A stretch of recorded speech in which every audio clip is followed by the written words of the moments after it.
Ang mayabang na palaka.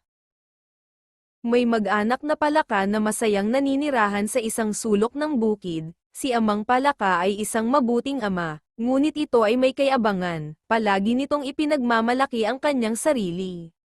Ako ang pinakamalaki, tingnan mo ang katawan ko, buong pagmamalaking sabi nito. Oo nga ama, ang laki-laki mo, humahangang sabi ng anak.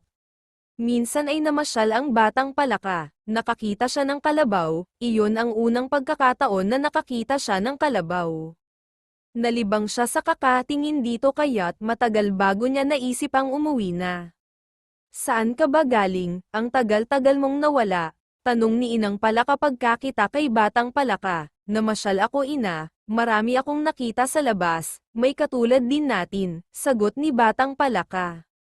Anong katulad natin? Tanong naman ni Amang Palaka. Kapareho natin. Ama, apat din ang paa, kaya lang, ang mahinang tugon ni Batang Palaka.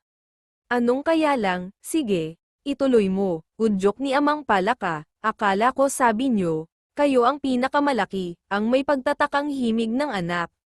Bakit, ako naman talaga ang pinakamalaki sa lahat ng palaka rito sa atin sagot naman ng ama.